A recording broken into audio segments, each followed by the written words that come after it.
Hi friends, welcome back to online పాఠశాల. ఈరోజు మనం SSC MTS previous papers aptitude paper with solution అనేది చూద్దాము.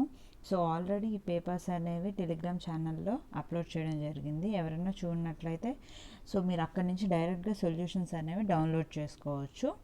బట్ ఇక్కడ నేను క్వశ్చన్ అనేది మీకు బ్రీఫ్గా ఎక్స్ప్లెయిన్ చేస్తాను, ఎందుకంటే కొత్తగా ప్రిపేర్ అయ్యే వాళ్ళకి ఇది గ్రీక్ లాటిన్లా ఉంటుంది. సో అందుకని జస్ట్ మీకు ఎక్స్ప్లెనేషన్ ఇస్తాను.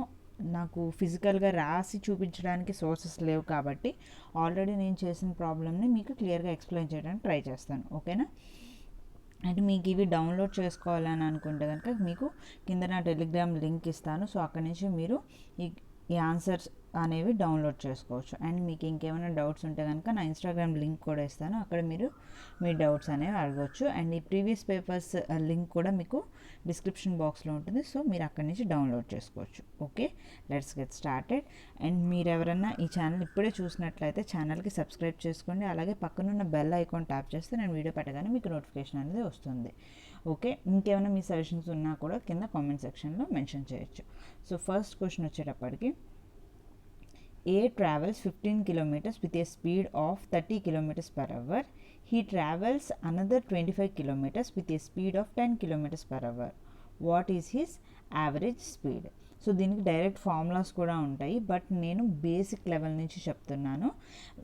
నెక్స్ట్ ఒక 4-5 పేపర్స్ అయిన తర్వాత మీకు డైరెక్ట్గా స్టెప్స్ అనేవి క్లియర్గా లేకుండా డైరెక్ట్గా వేసేస్తాను. బట్ ఫస్ట్ ఫ్యూ పేపర్స్ మాత్రం మీకు క్లియర్గా ఎక్స్ప్లెనేషన్ అనేది ఇస్తాను. సో ఇక్కడ చూస్తే మనకి speed is equal to distance by time. Speed ఏమి ఇచ్చారు? ఫస్ట్ 30 కిలోమీటర్స్ పర్ అవర్ అని ఇచ్చారు. ఎంత డిస్టెన్స్? 15 కిలోమీటర్స్. సో మీకు T1 ఎంత వస్తుంది అని అంటే హాఫ్ అన్ అవర్ వస్తుంది. నెక్స్ట్ అలాగే ఇంకొక another 25 kilometres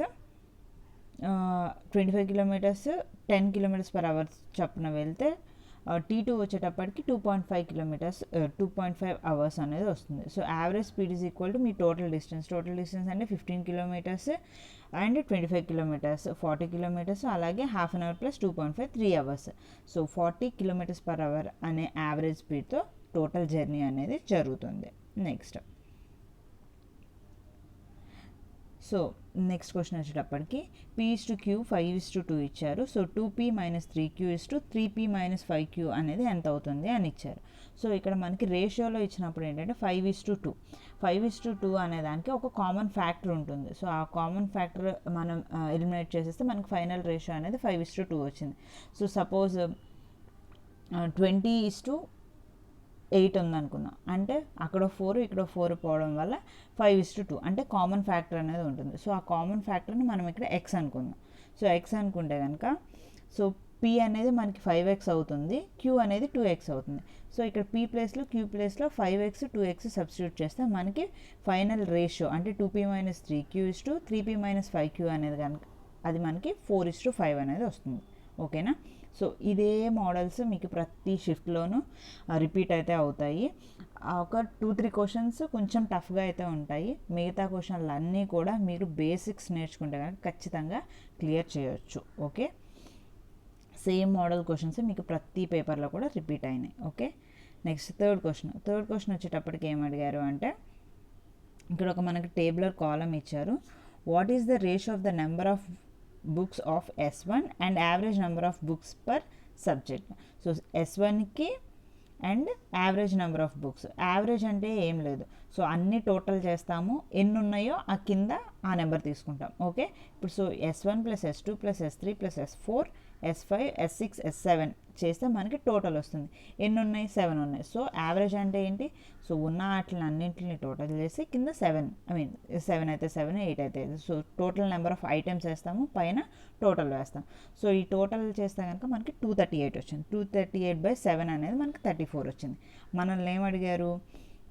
S1 average number of books. So S1 అంతా మనకి 26/34 13/7. Next fourth question,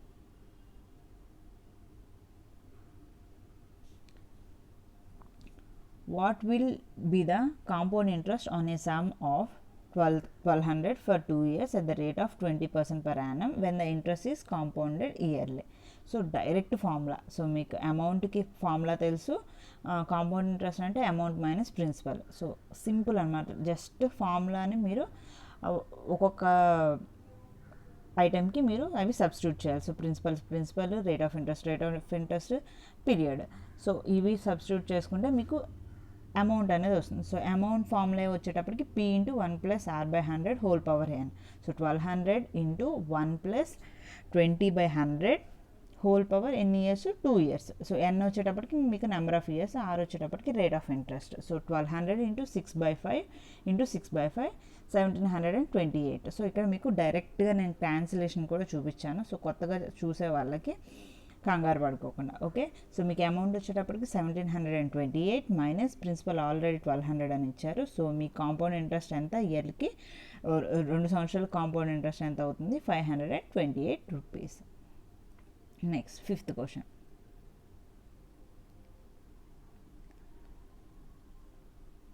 The simple interest on a sum for a certain number of years same as the rate of interest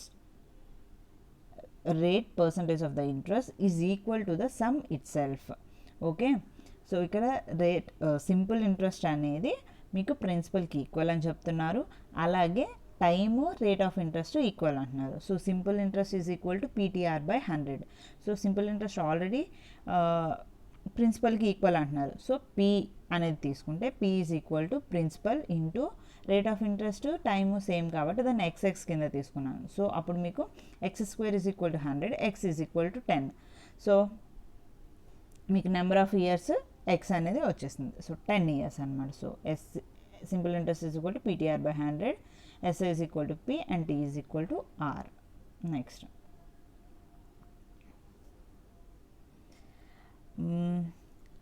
pipe A can fill a tank in 6 hours. Pipe B can fill the same tank in 8 hours. Pipe A, B, C together can fill the same tank in 12 hours. Then which one of the following statement is true for pipe C? So ఇది simple time and work problem. దీంట్లో అసలు confusion ఏం లేదు. Just మీకు P ఎన్ని hours ఇచ్చారు, A ఎన్ని hours ఇచ్చారు, B ఎన్ని అవర్స్ ఇచ్చారు, ABC ఇచ్చారు, దాంట్లో నుంచి 12 అవర్స్ C అనేది మీరు ఫైండ్ అవుట్ చేయాలన్నమాట. So 1/A plus 1/B plus 1/C 1/12. So C వచ్చేటప్పటికి మీకు మైనస్లో వస్తుంది. మైనస్ అంటే ఇక్కడ ప్లస్లో వచ్చిందనుకోండి అది ట్యాంక్ని ఫిల్ చేస్తున్నట్టు, మీకు ఆన్సర్ నెగిటివ్లో వచ్చిందనుకోండి ట్యాంక్ని ఎంటీ చేస్తుంది, అంటే ఖాళీ చేస్తుంది అనమాట. సో మనకి ఇక్కడ ఫిల్ చేస్తుందా ఎంటీ చేస్తుందా అని అడిగాడు. సో మనకి ఆప్షన్లో నెగిటివ్ సైన్ వచ్చింది. సో నెగిటివ్ సైన్ వచ్చింది కాబట్టి పైప్ C అనేది ఆ లిక్విడ్ని ట్యాంక్ని ఎంటీ చేస్తుంది. సో A అండ్ B ఏమో ఫిల్ చేస్తుంది, C వచ్చేటప్పటికి ఎంటీ చేస్తుంది. సో నెగిటివ్ వచ్చింది కాబట్టి మీకు ఆప్షన్ 3 కరెక్ట్ అనమాట. సో 4 hours 48 minutesలో పైప్ C అనేది ఆ ట్యాంక్ని ఎంటీ చేస్తుంది, అదొక్కటే. Okay, next 7th question. By selling an article for 320, a man incurs a loss of 20%. What should be the selling price of an article to gain 20%? So చాలా simple. So మీకు పెద్ద ఫార్ములాలు ఏం నేర్చుకోవాల్సిన, just simple interest selling price formula gain అప్పుడు loss అప్పుడు తెలిస్తే చాలు. సో ఇక్కడ మనకి ఏమన్నారు, సెల్లింగ్ ప్రైస్ ఇచ్చారు. Selling price is equal to 100 minus loss percentage by 100 into cost price. అలాగే మీకు గెయిన్ లాభం వచ్చింది అనుకోండి. So selling price is equal to 100 plus gain by 100 into cost price. ఈ రెండు ఫార్ములాస్ మీకు తెలిస్తే చాలు.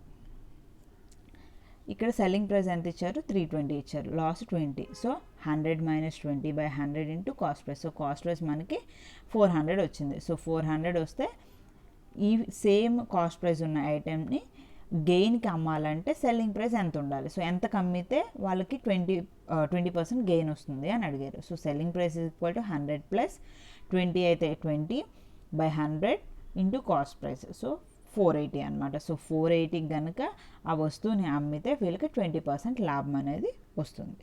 Okay, next question. 0.1% of 1.728 into 10 power 6 spherical droplets of water, each of diameter 2 mm, coalesce to form a spherical bubble. What is the diameter in centimetres of the bubble. So main ఏంటంటే ఇక్కడ మీకు నేను underline చేశాను చూసారా, ఆ points important. So మీకు radius ఇవ్వలేదు, బేసిక్గా రేడియస్ ఇస్తారు. సో మిమ్మల్ని ఎక్కడైనా ట్రిక్ చేయాలి అని అనుకుంటే డయామీటరు, రేడియస్ ఇవి మీరు జాగ్రత్తగా చూసుకోవాల్సి ఉంటుంది. సో ఇక్కడ మీకు డయామీటర్ ఇచ్చారు, అలాగే మీకు ఇచ్చిన డయామీటర్ ఏమో ఎంఎంలో ఇచ్చారు, మిమ్మల్ని అడిగిన డయామీటర్ ఏమో సెంటీమీటర్స్లో ఇచ్చారు. సో అలాంటప్పుడు మీరు చాలా జాగ్రత్తగా ఉండాలి. ఓకే, సో 7.28 × 10⁶ చిన్న చిన్న డ్రాప్లెట్స్ అన్నీ కలిపి ఒక పెద్ద డ్రాప్లెట్గా, ఒక పెద్ద స్పెరికల్గా ఫామ్ అయింది. సో ఆ స్పెరికల్గా ఫామ్ అయిన బబుల్ యొక్క డయామీటర్ అడుగుతున్నారు. సో ఇవన్నిటి యొక్క volume equal to final volume అవుతుంది అనమాట. సో ఇవన్నీ కలుస్తాయి కాబట్టి ఇటు volume equal to final bubble volume అవుతుంది. సో 0.1% × 7.218 × 10⁶ ఇంటూ ఇక్కడ మీకు స్పియర్ యొక్క వాల్యూమ్ తీసుకున్నాడు. స్పియర్ యొక్క వాల్యూమ్ ఒకటి తెలిస్తే సరిపోతుంది. సో 4/3 πr³ అనేది స్పియర్ యొక్క వాల్యూమ్, అది ఈక్వల్ టు, సో పెద్ద బబుల్ యొక్క రేడియస్ R అనుకుందాము, క్యాపిటల్ R అనుకుంటే కనుక 4/3 πr³. స్మాల్ ఉన్న స్పెరికల్స్ బబుల్ యొక్క రేడియస్ స్మాలర్ అనుకుందాం. సో డైరెక్ట్గా మీరు సబ్స్టిట్యూట్ చేసేస్తే ఇంకా దీంట్లో పెద్ద కన్ఫ్యూషన్ ఏం లేదు, అన్నీ సబ్స్టిట్యూట్ చేస్తే మీకు క్యాపిటల్ R అనేది 1.2 వస్తుంది. డయామీటర్ అడిగారు కాబట్టి 2.4 సెంటీమీటర్స్. సో ఇవి క్వశ్చన్స్. హోప్ మీకు ఇలా యూజ్ అయింది అనుకుంటున్నాను. ఇట్లా ఎక్స్ప్లెయిన్ చేయమంటే నేను నెక్స్ట్ టైం నుండి సేమ్ ఎలా ఎక్స్ప్లెయిన్ చేసుకుంటూ వెళ్తాను.